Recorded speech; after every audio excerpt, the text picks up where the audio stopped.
His name is Chris P. Bacon. You're up. Chris P. Bacon. Oh man. Maybe later, maybe after the show. But for now, we got business to take care of. Business? This is 3 Up, 3 Down, the official podcast of the Waka VA Peninsula Kickball League. This is episode 103. I'm Commissioner Brent Wentworth, and I'm joined by Matt Wellrock from Rumspringa. And our special guest this week is Emmanuel Zapata from DCOM, the captain. Thank you very much. Thank you for having me. Welcome. This is probably the first time I've seen you without a headband in quite some time. I know. I actually had it in the truck. I forgot to put it on. We're so professional. Eye black or anything? Nothing. Yeah, try to look professional. So, big news with DCOM this week. You guys actually not only shut out the foul balls, but they didn't get a single base runner on.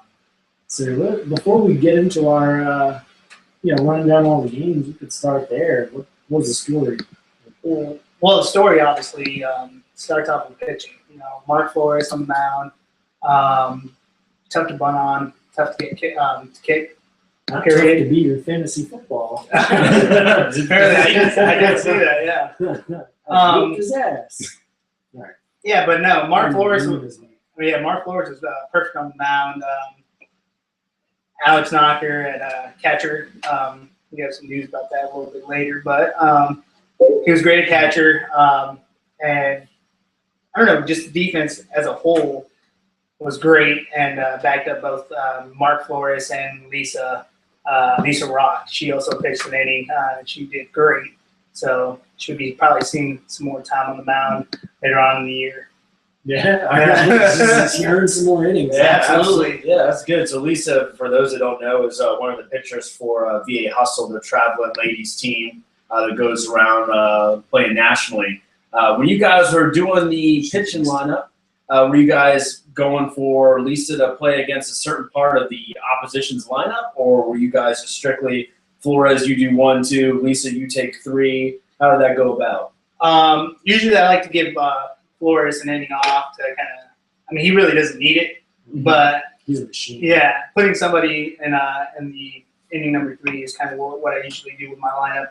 And Lisa fit the spot, and she might be seeing a little more than just 1 inning pitching. That's normal situations. The third inning, you're probably facing like the 12, 13, 14, 15, that part of the lineup. But because you sat down in the first 6, now you're facing 7, 8, 9. That's actually, for foul balls, and they got some good, they're a deep lineup anyway. So she put out some good kickballers.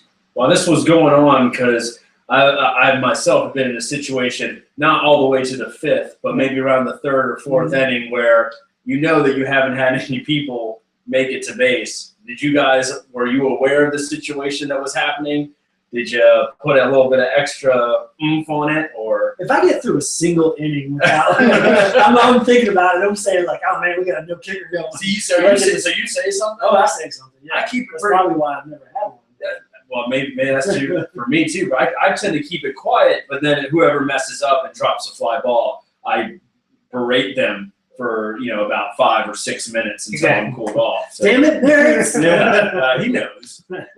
So it did go through my head. It really did. And I know Mark Flores is a pitcher or a baseball player. And you don't talk about those things. Oh yeah. And I did come up to him in the 4th inning and said, "Hey, you are a baseball fan, right?" And that's all I said because in my head I knew that we had a no-hitter going on, and I didn't want to say it out loud. Right. Mm-hmm. But no, I didn't mention it at all until the last out actually was caught. Maybe. It may have happened before, but I can't. I've been playing since 2007 in this league, and I don't think I can recall a perfect game all 5 innings. Like there have been some like time shortened ones and some like mercy ones in the playoffs. I remember one year we mercied the Chubby Gangsters in 3 innings, which kind of sucks because they only had 9 people kick. But I think it was like in the second round, so they had a game before that. But that was with the 5 o'clockers.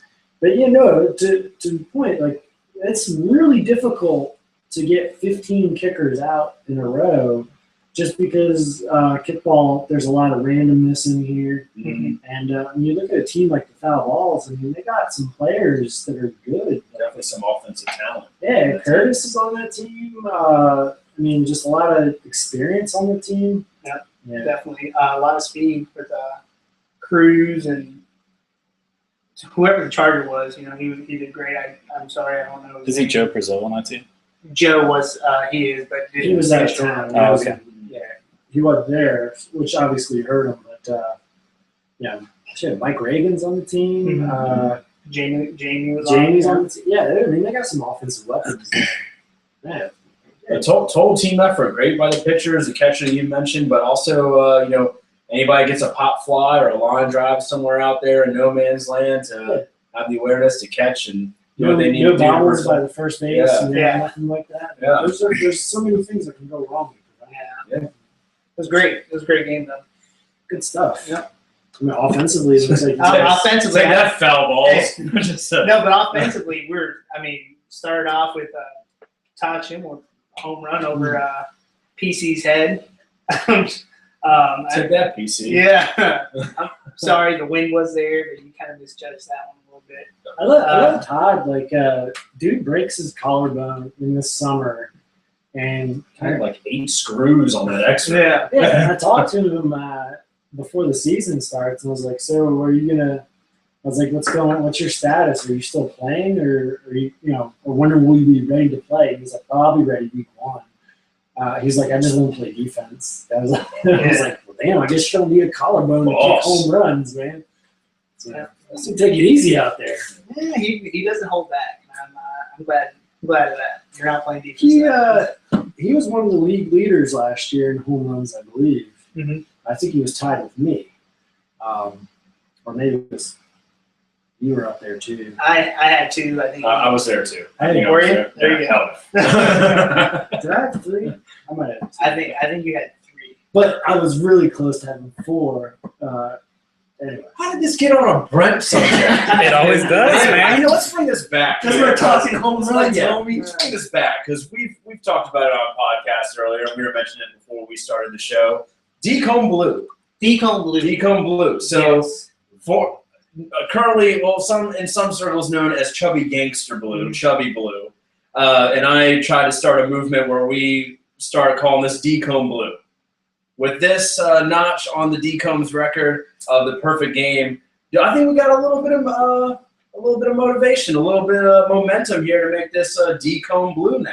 Here's for me personally, it's not so much about accomplishments on the field, but longevity. This is only the second season that Decomb has worn that Carolina blue. So a little while before it actually gets, Yeah. Well, I'm supporting Decomb Blue with my new Belgium Blue Paddle beer. Because if it ain't Decomb, it ain't perfect. There you go.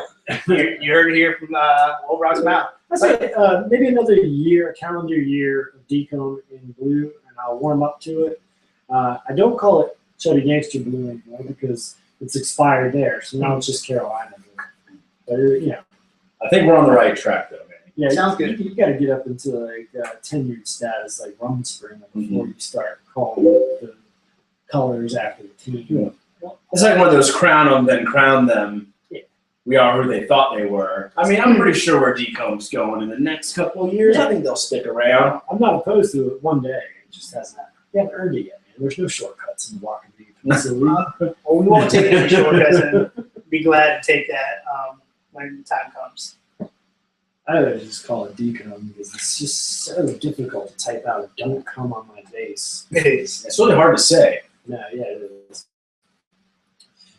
So Decomb, tell us about the team. So you've been around for, well, you guys played like last year season, took a season off, and then you've been here all of 2015. Your team had some good turnover this year. You're known for recruiting. Is it starting to actually work? Yeah, I think that. Yeah, I think the recruiting is actually working. They're seeing the core decomers who are staying together. Certain pieces, the talent out there is seeing what I'm putting together, and liking it, and I am attracting a few more talented players, but like-minded players. We all know what we want at the end of the day. We want to have fun, but also compete while we're doing it. So that's what I'm looking for, and it's been working. I'm glad. I'm going to stick it out as long as I can to get that Decom Blue going. Hey, if that's motivation, man, hey, keep those customers coming. Yeah, hashtag Decom Blue, I'll do right? whatever I can. Very good, very good. Well, what do you guys want to talk about these games? We just obviously talked about the foul balls and decom game. We cover that, but let's jump right into the action from week 2, which was really week 1 because the first games of the season were washed out. So a lot of teams coming in there to start out. We had smoking bunts and hot dogs and tacos on field 1 at 6:30. The smoking bunts were out to a 10-2 win. You guys hear anything about that game? I didn't see anything, but I know I did see the lineup what Smoking Buns have put together since last season, and they are looking strong. They added a couple of good pieces there. Josh Seidnitzer stands out. Really, this one was they kind of got away from hot dogs and tacos. They came out real flat. Part of it is they got a new guy who was playing catcher. I think his name's Leon. And he looks like he's got a lot of potential, but they were throwing a straight rookie in there as leadoff and catcher. And he's just it's going to be a while before he actually realizes that potential because he needs more reps, more experience. So from that perspective, it was probably successful for him and worth it to have him out there. But you go into a week 1 matchup with Smoking Bunts, and they're going to take advantage of a rookie that's in a key infield position. They're a veteran squad. So I'm not blaming him for all time. I don't want him to come across that way, but I know definitely that was one thing that stood out as I was kind of watching their game. Other than that, Smoking Bunts they took care of business, man. They were aggressive on the base paths. They were running around. So they had hot dogs and tacos on the ropes. HDT, they figured some stuff out for game 2 though. Any other thoughts on that Smoking Bunts hot dogs game? I think you covered it, Brent. All right. Foul ball 7, peanut butter jelly time 3.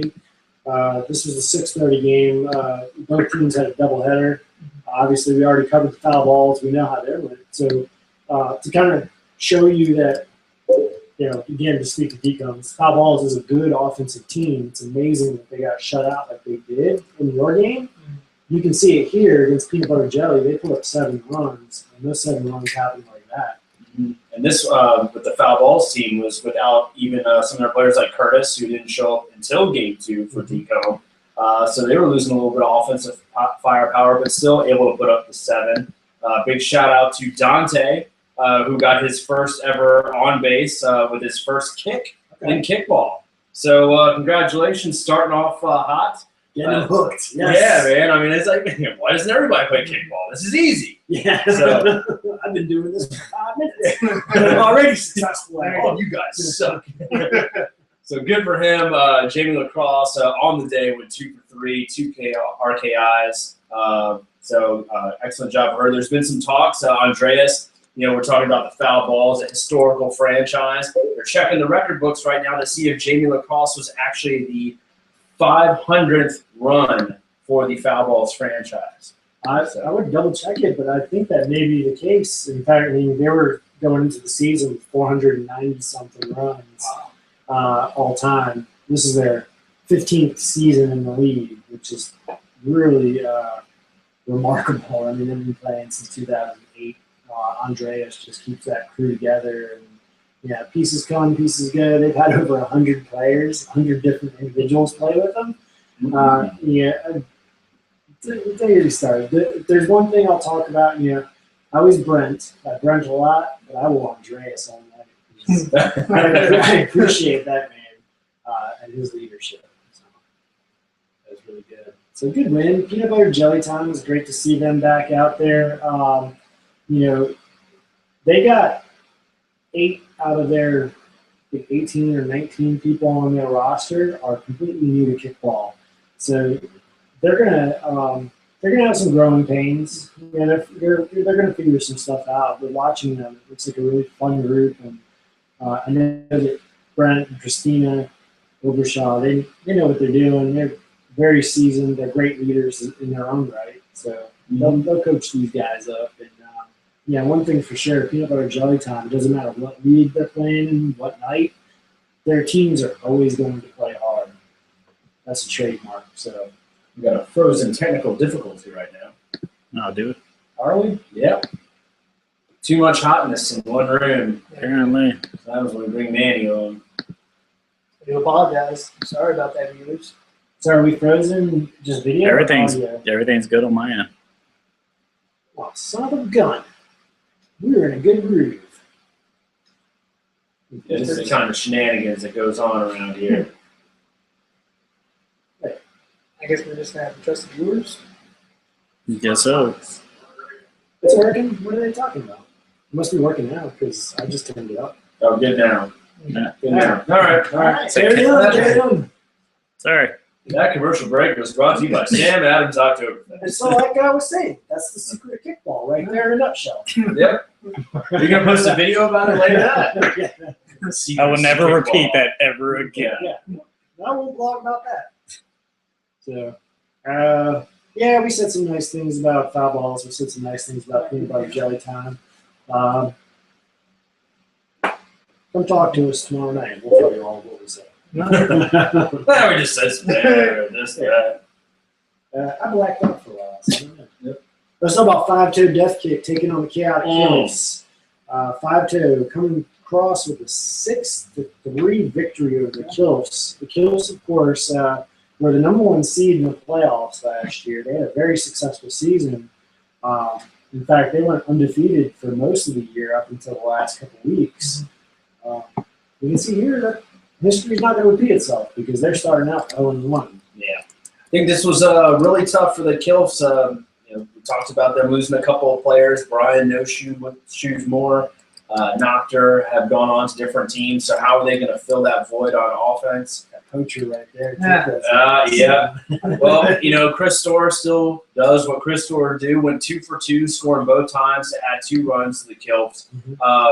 And Tris Phillips able to get another RKI to bring in TJ Bowman to bring up the 3 runs for the Kills. But in the end, 5-toe death kick, led by one of my favorite people that I met during the draft season, Dwight S.C. Poca. Oh, man.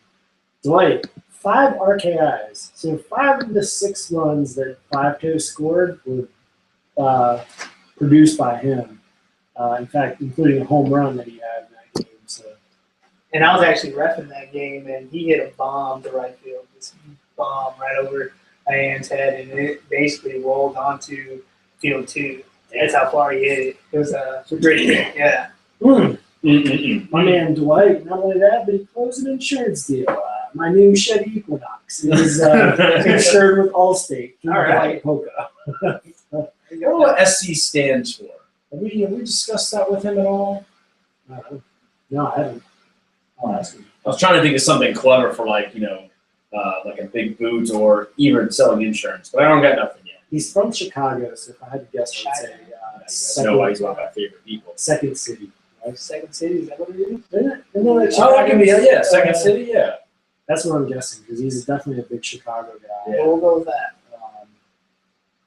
Blackhawks and all that bullshit. Yeah, Cubs, Bears. Yeah. Second City Hulk. Mm-hmm. Doing work out there. 5-toe death kick, man. They got a good team. I think they're going to be a tough game week in and week out. So. Let's talk about the 7:30 games. We had your Rumspringa, taking on the Smoking Bunts. Rumspringa coming away with a 3-1 victory to open up the season 1-0. Matt, how'd that game go? Very good defensive battle, Brent. You talk about the pitch and play of Jason Riley, new acquired Rumspringa, going against George Karazitis. I think a couple of innings by Casey Heck. Rusty Wallace filled in a couple of times too. Not a lot of big plays. No triples, no doubles, just all singles for both teams combined. So really not a whole lot of movement around the diamond. Some fantastic catching. That's what I was going to say. Yeah. Because I scored this game. There were a lot of good plays from the catcher position. Yeah, absolutely. So we had Merritt's and for smoking bunts, Cosmo's charging. Yeah. But Cosmo was a good pickup. That's smoking bunt. Philip Stanley, maybe? Who was playing catcher for them? like a little mixture of Stanley, because I know Stanley took a couple innings at Charger too. So, Yeah.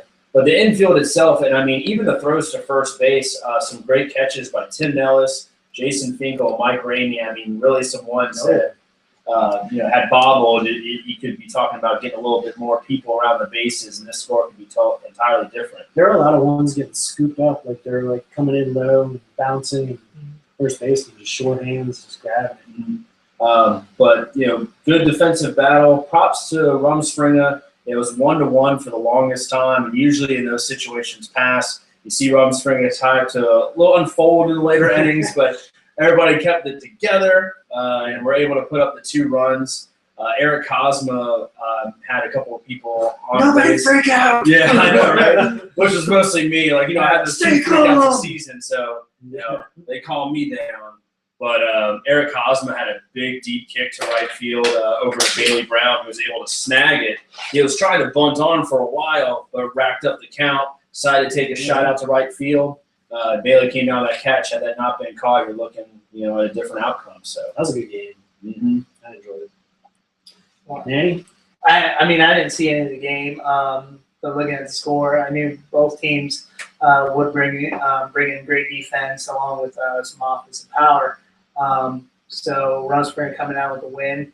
I'm glad you guys are coming off with the win, and we'll talk about you What do you have guys. against smoking bunts? Why are you glad? Huh? How come you don't like smoking bunts? Smoking bunts. Yeah. Hey, you know what? They're a great team. They're a great team. How come you Hey, don't you know what? Don't turn them against me. No, they're a great team. Like I was saying, they definitely picked up some great pieces. But what I was going with the 1-0 win or the 3-1 win with Rumspringa, we'll be seeing you guys this week. So we'll talk about that a little Oh, bit. yeah, That's man. right. That was a big game. All these decone people in my house over the weekend. So let's talk about hot dogs and tacos versus peanut butter jelly time. Both teams on the second half of a doubleheader. And this was a 2-2 game, evenly matched, kind of back and forth. Exciting ending is what I heard. What do you guys know about this game? I heard a lot of commotion going on in the fifth inning. We're finishing out our game with foul balls, and I'm hearing hooting and hollering over at field 2. Didn't see what happened, but apparently peanut butter jelly time tied it up in the fifth. If I'm not mistaken. I think that's what I heard. Yeah, and I don't know. I wish I was able to see that. I mean, those are the type of exciting games that you want to see, and I guess kudos to the tie. If not, It was, get that. not only did they tie it up in the fifth, but in the bottom of the fifth, Hot Dogs and Tacos got some runners on base, and there was a play at the plate too where Scott Harrell, who played last year with cardiac arrest, so he knows a thing or two about winning. He made sure he came through in the clutch and gunned out someone at home. Like I don't want to lie. Let's just assume it's Smithy. I'll assume it's Smithy. Yeah. That's not bad. He did throw out someone at home as they were like diving into the plate, just nailed them, and that was the third out, and the last out of the game. So, like you said, a lot of commotion. I'm over on field 1. We might have already been in the first inning of the 8:30 games, and I turn around and I'm like, what the hell is going on over there? It's like someone just won the World Series. That's what I thought. But Which is good, man. I think it's awesome for Peanut Butter Jelly Time's confidence to come through like that. Like I said, very inexperienced team to get a big win, or it wasn't a win, but sometimes ties feel like wins. absolutely. So, and this would be one of those cases. A morale victory. Smithy just commented. Let's He see said what's- Ed Aaron threw out Eric Taylor. Why was everyone giving shout-outs to Scott Harrell. Scott Harrell? Yeah, well, Ed Aaron and Yeah. Aaron has an arm. yeah, Yeah. Eric Taylor. I like his Facebook picture of him double drinking. Dude, Eric Taylor is awesome. He played on my summer league team, but he used to play years ago, like back in the early days of the league, and we called him Big Gulp because he'd always show up to the field with a big gulp full of Booze? booze, yeah, soda and liquor. Heard that. We would just get drunk and Sounds like my kind of person. just kind of obnoxious, heckling people. But he's back on this side of the water, so he's playing again, which is good. He's a funny dude. Not a fast pace runner. Yeah.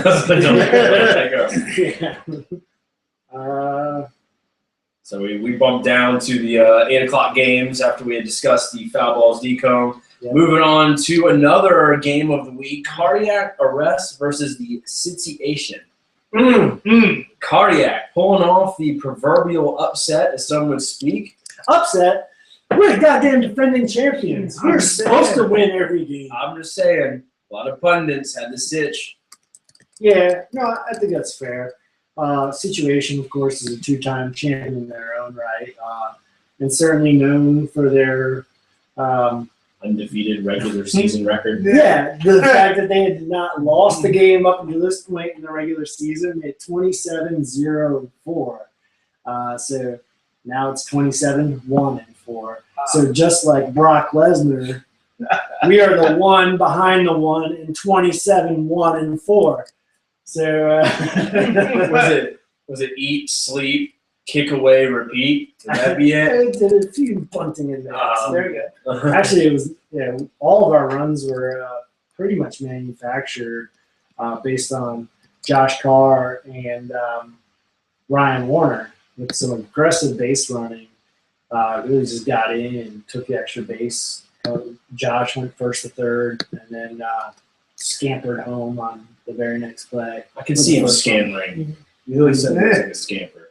Just the defense was on point, man. Our defense was just flawless, man. Daniel Shaw and Ryan Warner, I will say that's a really complimentary pitcher-charger combination because Daniel Shaw catches or forces so many pop-ups, and you want a quick charger who gets in there and gets under him. So, and that was the case with so many of their bunts just were in the air, and Ryan Warner got under him and caught him. So,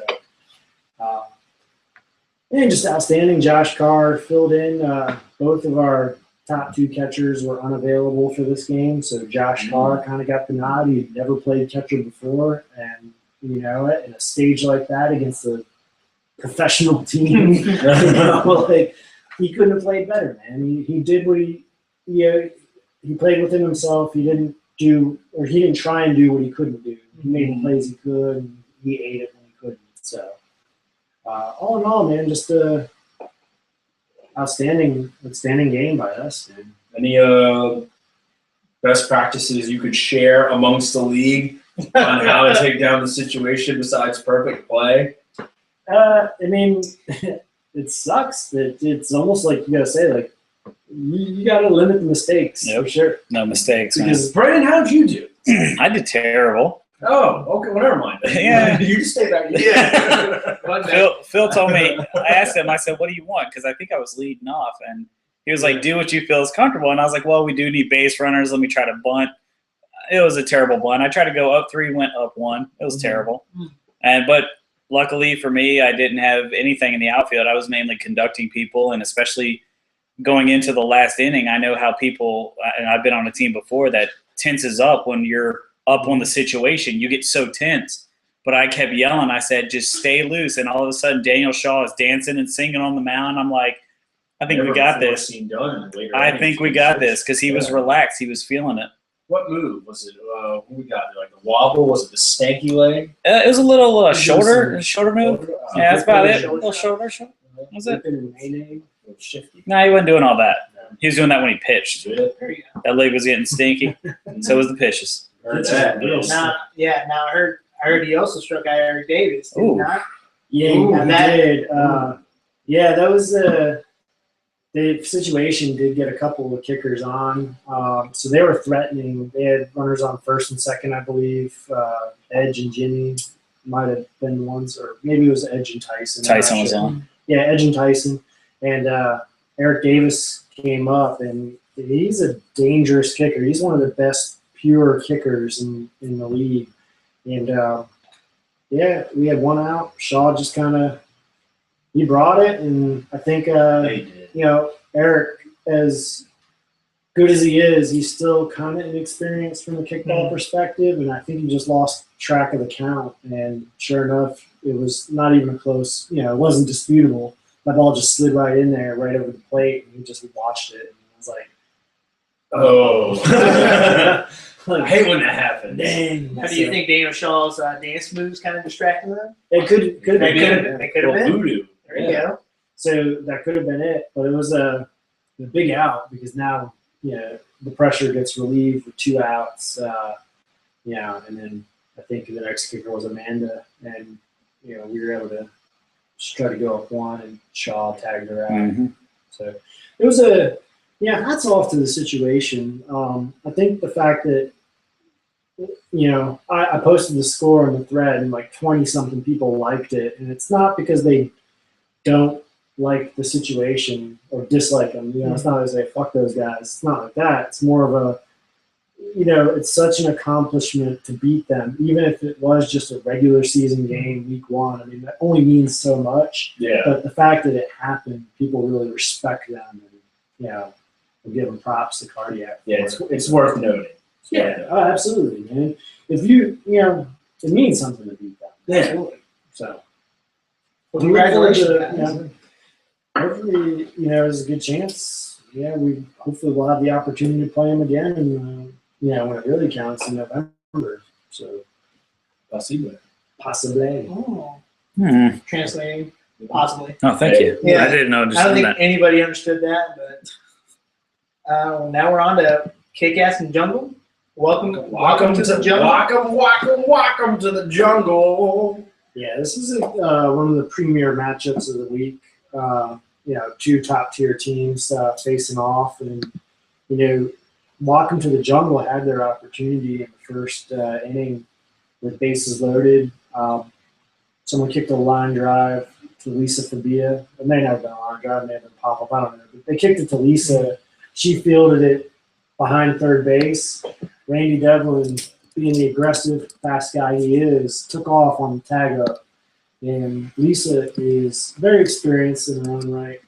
Got it to Wes McLean playing Charger, who just rifled it straight home and hit Randy right in the ankle as his foot was coming down on the base. So to get that third out, the double play, and that's all. From there on, that was their only shot because they didn't even get back to the top of the order. From then it was just like 1, 2, 3, 1, 2, 3, 1, 2, 3. Yeah, and your base runner here and there. It sounded like that took the wind out of the Wacom sails there on that double play. Oh yeah, definitely. I think after that it's kind of flat, and then I knew, the defense was still playing well. I mean, Kick-Ass had to scrape together for those runs. They were up 1-0 going into the 5th, correct? I believe that's what was going on. Yeah. And then Journey got bunted on in the 5th. Started out a 2-out rally with Eric Stevens kicking a perfect kick out in the outfield, scoring 2 runs, putting them up 3-0 in the 5th. For the insurance. For the insurance, That's always a deflating situation too. When you're in the 5th, and if you hold them there, and you get just 1 run, and you got you at the bottom of the 5th, that's okay. But when you're 2 outs down, and you end up giving away 2 runs, now you make it a 3-0 game in the bottom Your of the 5th. offense isn't going anyway. So Yeah. it's like, That's Yeah. tough. Yeah, that Kick-Ass, they felt like they were underdogs for some reason. I think that might have just been a mental thing. I wouldn't necessarily have pinned them as underdogs, but they've been kind of under the radar in the preseason, I guess, and maybe they feel like they're not getting the respect they deserve. But there's a lot of talent on that team, and they're going to be a tough opponent week in, week out. They'll let them sneak in again on that 15th seed. Yeah. So what happened last time. Mhm. I mean, it really does say a lot about the Kick-Ass defense that are holding the Jungle. I mean, like you said, they're talented all the way through their lineup, and holding them to 0 runs says a lot to kick-ass defense.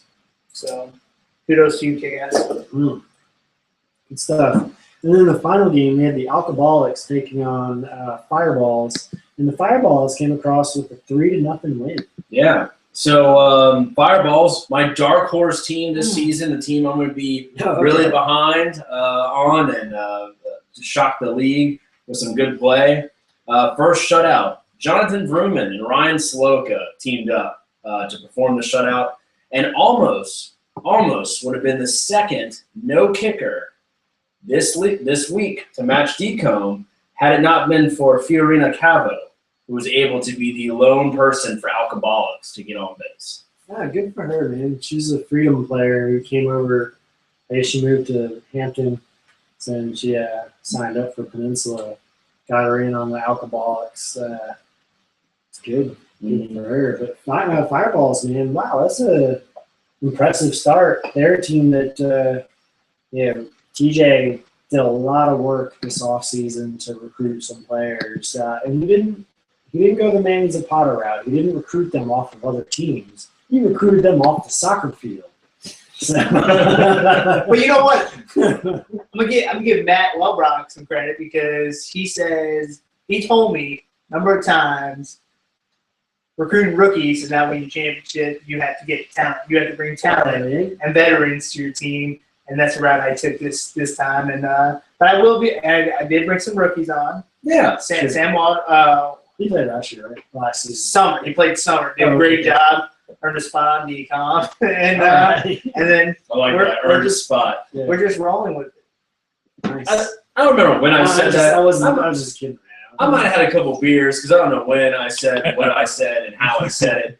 But I'm pretty sure that you got to have a combination of bringing in rookie players and also going after those seasoned veterans. It's like free agency and the draft, you know? Right. I'll go ahead and remind you, it was a preseason show of the spring. but it's true, though. I mean, bringing in the rookies definitely does help. And obviously, Fireballs and TJ has seen where to get the talent, and the soccer field is a great start. And bringing in some great talent and great, maybe future stars in the kickball league. But yeah, not only that, just from a talent, playing perspective, but just the vibe from them all week is a fun vibe. Yeah. So it looks like they might have some potential to be good at kickball, but regardless of if that pans out or not long term, it's going to be a fun season for those guys because they look like they can party. Yeah. So They had my vote for the Bar Buzz belt this week. They got mine Fireballs. too. Yeah, Fireballs, I yes. guys didn't get my vote. Was Show it- some skin, man. Was it Will? Was his name Will, the flaming the flame- executioner? Oh, yeah. That was ridiculous. That's kind of scary. I was kind of freaked out. I did want to say hi and then introduce myself, but then I was like, no, I could get Yeah, he might assaulted. chop your head off. Yeah. Now, did you play the game with the hood on the whole time? I don't know. I could only hope. He did not have the hood on at the bar, probably because Okay. it's against some kind of law or something. No, But I'm sure. yeah, but it's funny. The other guy who was wearing the Speedo, his name is JR, and he's actually a pro wrestler.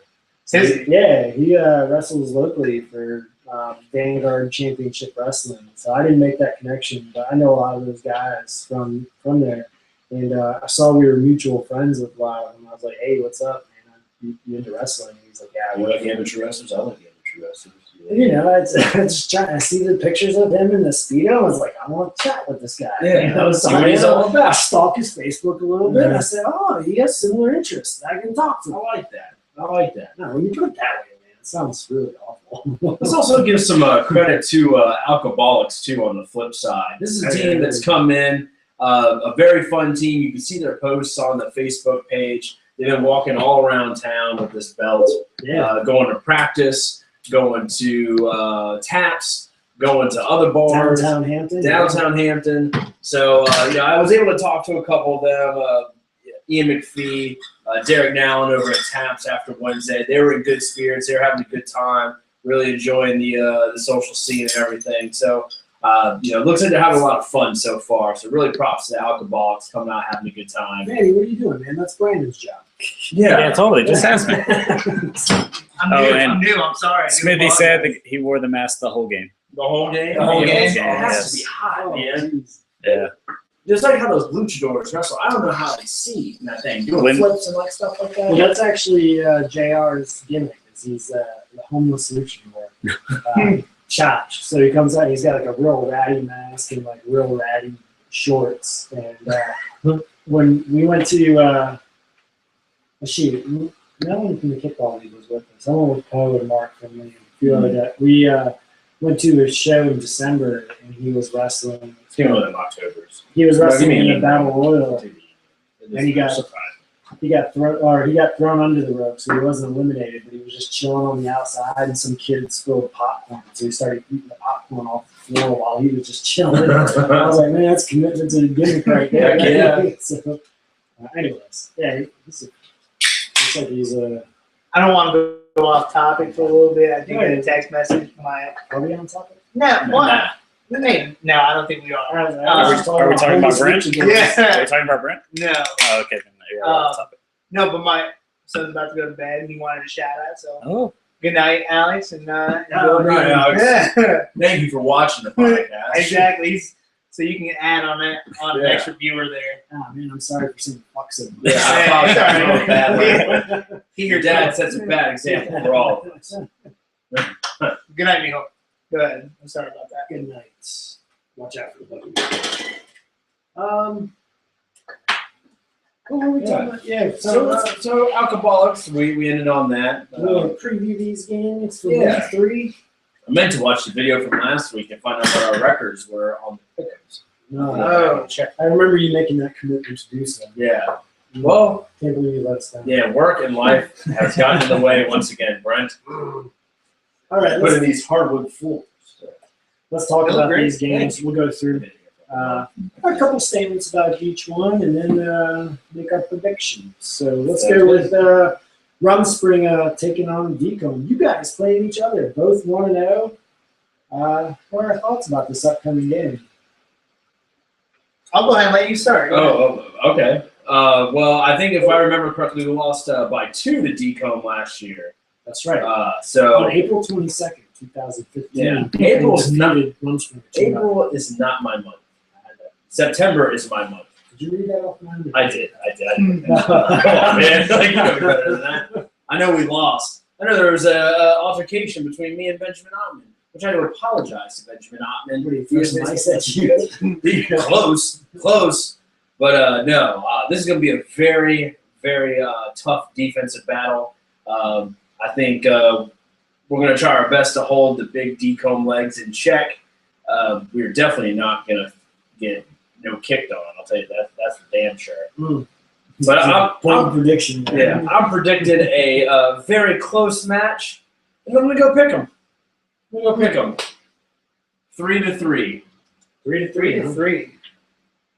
Well, you know what? I mean, it was well said, but you know what? I'm going to go with not so fast. All right? I am going to go with Decomb over Rumspringa. We did bring a whole bunch of talent on with Lorraine Atkins, Rock Sisters, Todd Schimmel, Chris Piedman, Adam Gold, and we're going to find some holes. I'm not going to say we're going to go no-hitter or a perfect game. I'm actually going to go with the lowest scoring game with a 3-1 victory. 3-1. Yep. Hey, what's talking about Knocker? He got injured this weekend in Nashville. What's his status? Have you got an update for us? Well, the update, I haven't gotten the update, but yes, Alex Knocker did get hurt this weekend in the circuit tournament, and he is going to get checked on tomorrow, and I'll have some more news about that, but he will not be there for the Rumspringers. That is going to put us back just a tad bit, but it's not going to change the outcome. Well, Dan, hopefully, I was watching on the live stream that they had. Hopefully, it's not too serious or not as serious as it looked at the time. And hope he gets back on the field quickly for you all. So, And we're not going to rush him. I mean, of course. yeah. So we'll save him up for the tournament. What do you have on this game? I think you guys make some good points. I like Decomb in this game, although Noctur's status really does make me question that. Shoot, man, I don't want to be a wuss and do a pick 'em, but I was just doing a pick 'em to be civil. It's not being a wuss. Like it. All right. Well, I'll say this is a toss up. I think both teams are pretty talented. I like what I saw from Rumspringa last week, and obviously you can't have much better of a week than Decon had last week. So it'll be interesting. 6:30. You never know. Mm-hmm. As long as they keep me off the mound. So I'll go a 3-3 game, just like you. I agree with you.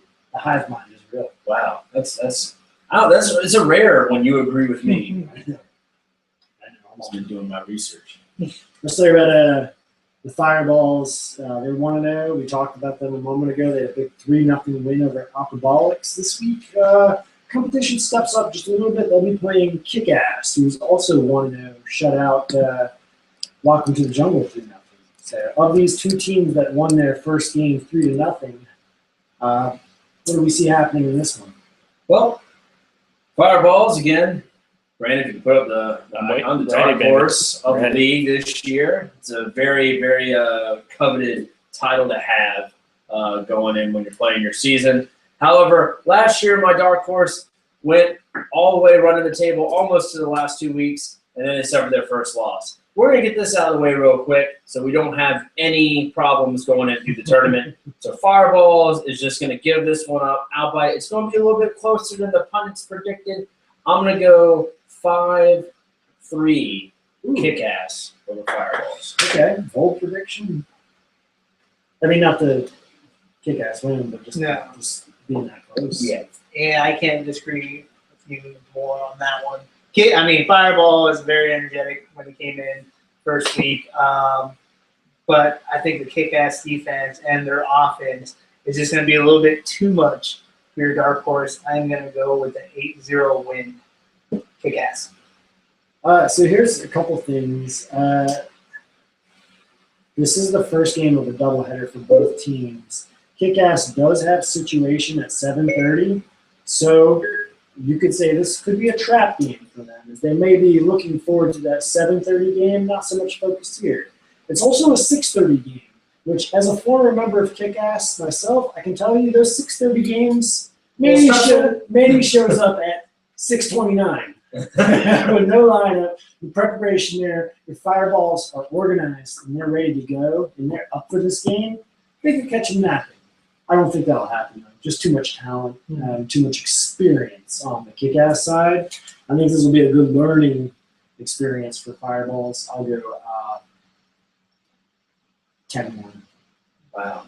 You realize when I do pick a dark horse team, I can't just throw them under the bus with double digits and stuff like that, all right? So prove me right, Every Fireballs. loss Prove is me a right. learning experience. That's what I say.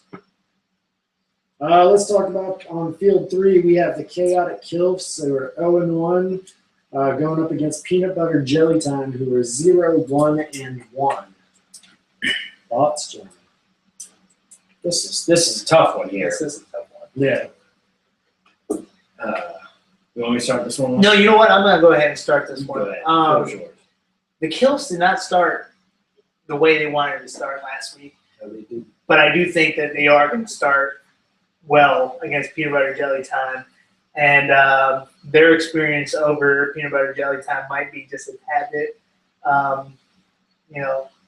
that will get them over the top. And I'm going to go with a 4-3 win, Kills. Okay. Matt. Man, I have a soft spot for the Kills. And, I think their offense, like Manny was alluding to, was just trying to wake up in week 1. I think it's going to come a little bit more alive in week 2. I think a couple of the other members of the Kills are going to get involved in the kicking action. PBJT, I just don't think he's going to have the defense to be able to control the Kills offense. Albeit they're going to get a couple of runs themselves. I'll go 5-2 Kills over Peanut Butter. This is an interesting game, is that many people may not remember or know that the Kilfs were actually an offspring of Peanut Butter Jelly Time, as Chris Storer was with the Jelly, Eric Schuschel was a co-founder of the Kilfs. They kind of spun off from the Jelly and started this group. So obviously that was close to 3 years ago. Man, time flies. Time does fly. Another, going at it. So now the peanut butter jelly time is back in the game. We could I can manufacture a storyline for this one. I like this one. This is some good creative writing here. So we'll go with that. But I do think that for the experience edge that you talked about, I like the K out of kills here. But like I said, those jellies, they're going to play hard. And it wouldn't surprise me if they pulled off the win here and the kills fall to 2-0-2. What do you have your spread on that one? So I'll go Kills 6, Jelly 4. Relatively high scoring game. All right, 7:30 games. Kick-Ass versus Sitch. Now that's gonna be a good game. That's very good. How how will the situation respond after their first loss ever? We haven't seen them in this position before where they've lost a regular season game, so it'll be kind of interesting how they bounce back. My prediction: they'll bounce back pretty ruthlessly, and they will destroy Kick-Ass. I think they are a very angry squad this week going into the game. I think the focus is going to be realigned. Not going to be too many distractions for the Sitch. It's all business out on that field at 7:30. So I'm probably going to go 6-1 situation over Kick-Ass. Usually their weekly practices are on Tuesday nights, so I like to imagine that they're just wrapping up now. Lasalle Blanks probably had them doing calisthenics and wind sprints for the last 90 minutes. They'll be ready to go. No, they'll have tired legs, actually. They'll be sore. Yeah, I think this is going to be a tough game for Kick-Ass. You said 6-1? Yep. What did you say? What I was thinking 5-0 Sitch. So 5-point spread. Mhm. That's what I was looking at. Yeah, man. I mean, Kick-Ass is very talented, so it's hard to put it up that high. But I gotta agree with you guys, man. I'll go 4-0. Yeah, but you never know, man. Manny always gets up when he plays situation. Obviously, Manny has close ties with the situation. He plays with them on the tournaments, or he has played with them. I'm not sure what the status is now, but yeah, he always branches off and does Kick-Ass for Wednesday nights. So they're close. They're all friends. It should be a competitive game for sure. I'm going to stick around for that game. That's going to be an exciting game. Could you imagine the situation being 0-2? No. That would be really, really crazy. I think people would get fired. I think people would get fired. Somebody would be fired. Somebody be waived. Yeah, cut from the team, fired. I don't know if they have a GM. I'm sure there's a situation GM somewhere. He's gone. Yeah, I'll start getting texts. Is it too late to open up registration? I got guys from Pennsylvania who want to play. We lost 3 of our guys. We need to bring it through. Let's go Fireballs versus Peanut Butter Jelly time. This actually makes me wonder if there's like a concoction shot with Fireball and peanut butter and jelly. That would be just like something deliciously awful or awfully delicious. No, just You would have, I don't know, man. Like it just sounds like it could be something crazy. just cinnamon and peanut butter and jelly. Just the jelly and the, I don't know. Why don't you try and put cinnamon on top of your peanut butter jelly sandwich next time? Just tell me how it tastes. Or eat a peanut butter jelly sandwich and take a shot of Fireball. Yeah, I think that's way better. I mean, I don't know. But I digress. Let's get back on topic. The dark horses are a dark horse for the reason they triumph in despair. And despair is going to happen earlier this week in game 1, but for game 2, the Fireballs are going to come out balls of fire and win over PB&J in a very close 5th inning battle, 4-3. Yeah, it'll be interesting because doubleheaders, since we have more of them this season, it presents some kind of funky scheduling stuff. So a lot of it's going to depend on where their confidence level is. So if they play with Kick-Ass close, and maybe they still lose, but they have some confidence going in, some momentum, then they can really put it on peanut butter jelly time. But if they get beat down and that starts to get to them, and then they just come out flat against Jelly, that's not the team to do it against. Jelly, they'll run the bases. Josh Carr's brother Jay, they got a car on their team. They're going to be fast. J Carr? J Carr, yeah. I didn't know this man existed. Yeah. Let's find him. He looks like an older version of Josh. Was he younger? Brother? He's older. Oh, okay. Wow. So you're gonna throw a twist there. Yeah. Nope.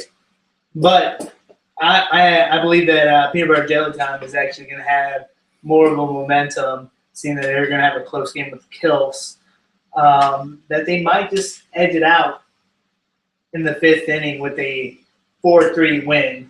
And I'm still predicting that one point. I'm going with another pick 'em. There you go. 4-4. That's what I'm going.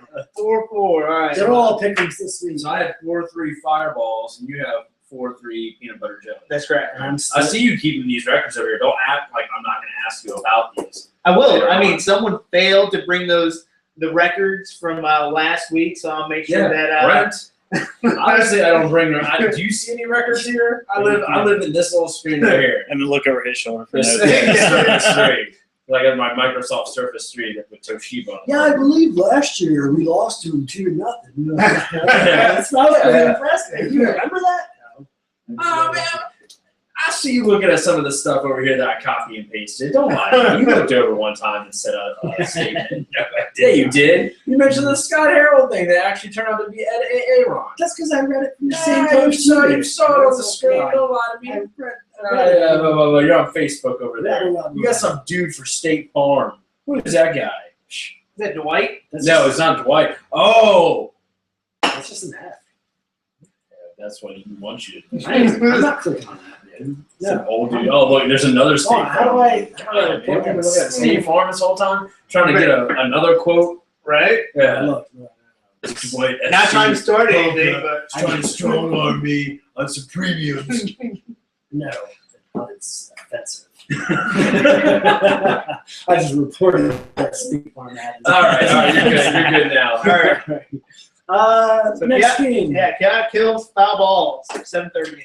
Kills Still three, morning. You can't tell this team apart, right? Foul balls, one. Who? I can't tell. You don't know who's winning. No, you're right. The colors messed me up. That even hurts me, man. Yeah, so foul balls, obviously their main mission will be to get that offense back on track after going 0 for 15 against Decombe. They got a favorable matchup here. I think that they'll be able to get those bunts down the line and have some opportunities to drive some runners in against the Chaotic Elves. I think foul balls will win 6-2. I agree. I'm in it with the law of averages in this sport, and if you lose as a perfect game, you're going to come out swinging.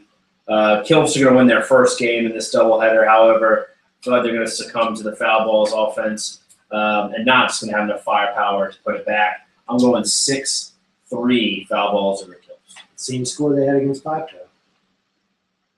I'm going to have to agree with Brent. I'm going to go 6-2 foul balls.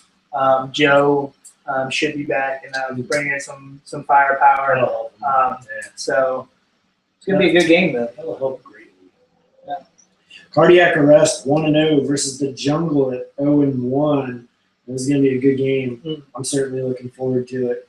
Talk about offenses again, trying to get back on track. The Jungle didn't really threaten much against Kick-Ass. They're going up against a Cardiac team that just shut out the situation.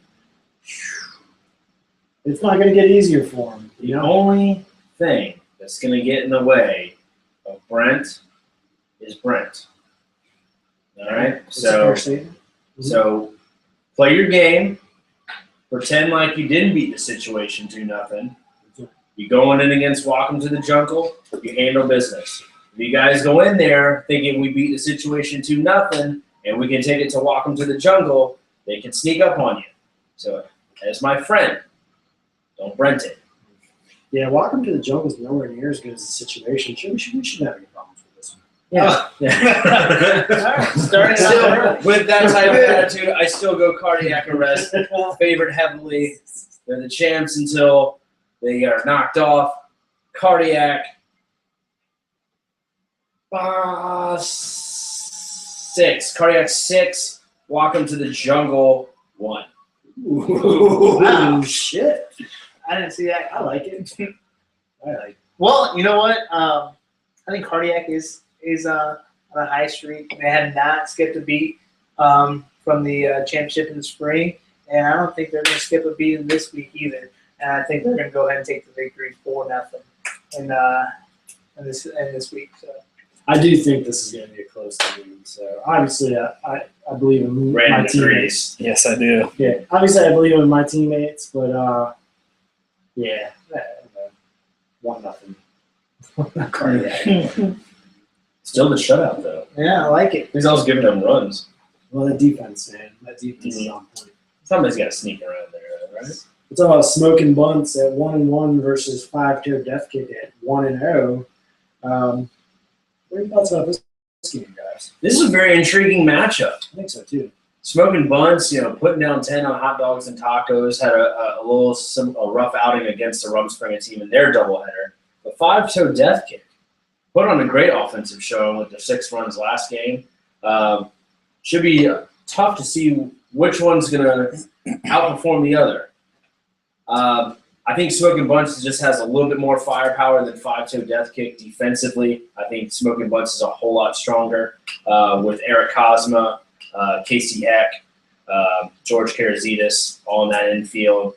I think they're going to limit the 5-toe death kick a little bit compared to last week. I'm going with Smoking Bunts 5-toe death kick 2. Yeah, one of the things that in watching the Rumspringa Smoking Bunts game that Rumspringa did a really good job of containing the top of the Smoking Bunts lineup. I know Cosma and Philip Stanley both kind of struggled. I think they're going to get back on track here against 5-toe. I mean, once those guys get on, there's plenty of kickers in the meat of that order that will do some damage.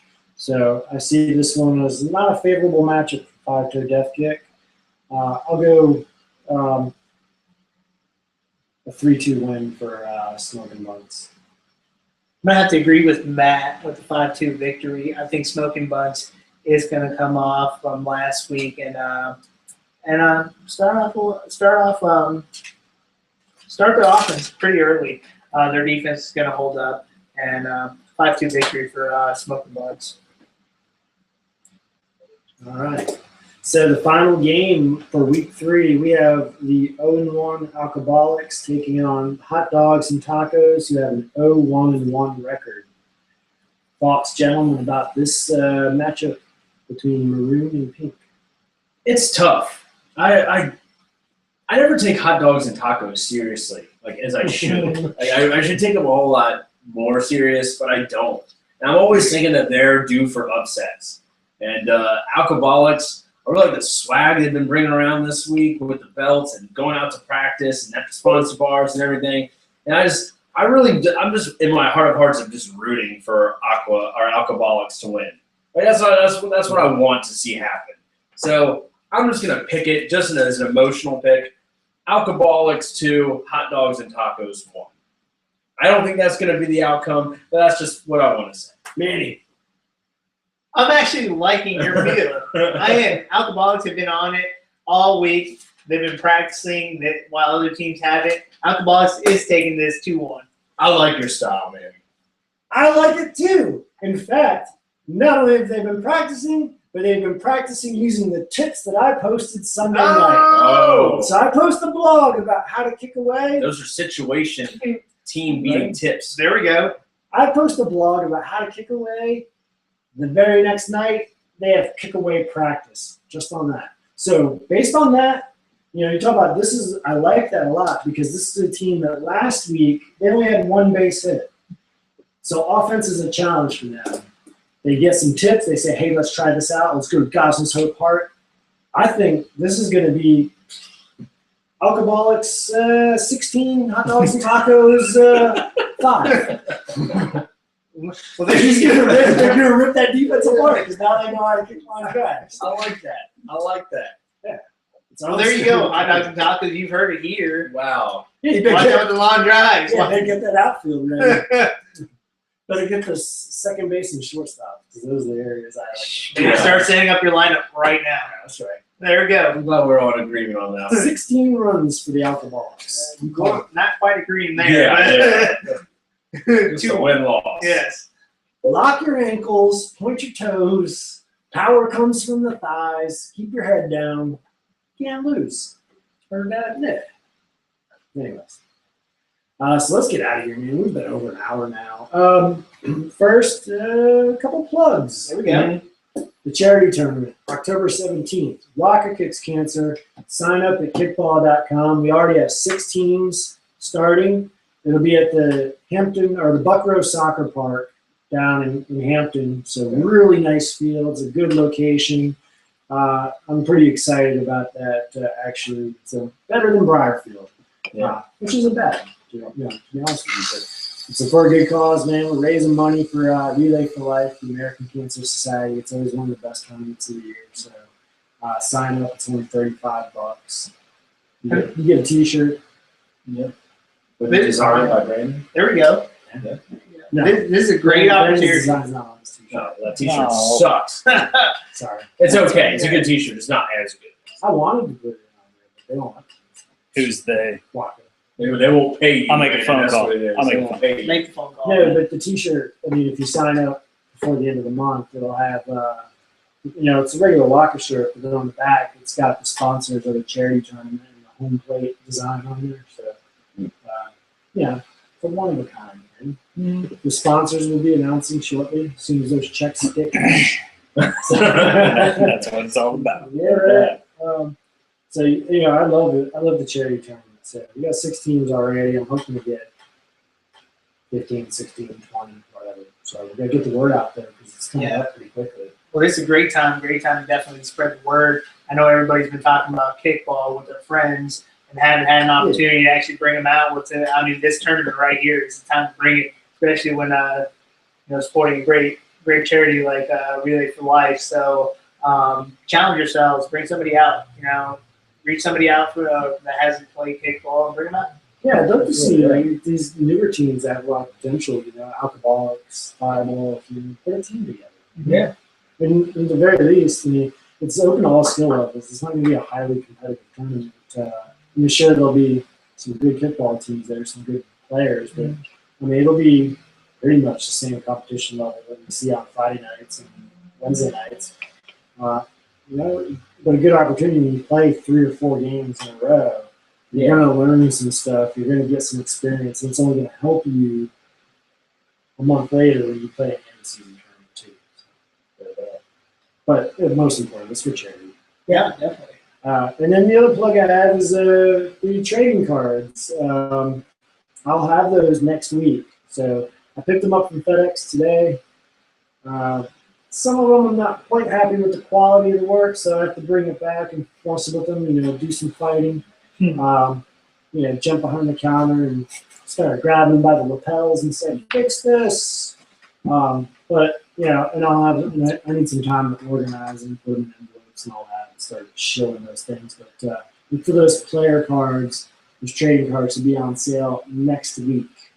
$5 for a pack of 5 random cards. $20 if you want to buy your own specific card, and $75 if you want to buy the whole set, which is like 227 individual cards itself. That's a deal right there. It's a great deal. Collect them all, collect all the Absolutely. signatures too, man. And I'm not selling them for my own profit or for Watkins' profit. All the proceeds go to Relay for Life as well. Last year we raised almost $8,000 for the charity. I'm hoping that this year we can raise over 10. That's the goal. Keep it going. We're already off to a good start. We raised $1,200 with the tournament. First co-ed. Yeah, the DIOT tournament. Yeah. Great That was tournament. fun. Yeah, great tournament. I like it. So we're off to a good start, man. I'm excited. But I need your help. Participate. Get involved and support the cause where you can. And it's just an excuse to play more kickball. Absolutely. You're gonna get your value out of it, and you're gonna be helping a good cause. So, what can you ask for? Right? For that. So that's that, man. Manny, thank you for joining. Really It was a appreciate pleasure having you on. Hey, you know what? It was a pleasure being here. I just want to say one thing. Everybody challenge each other.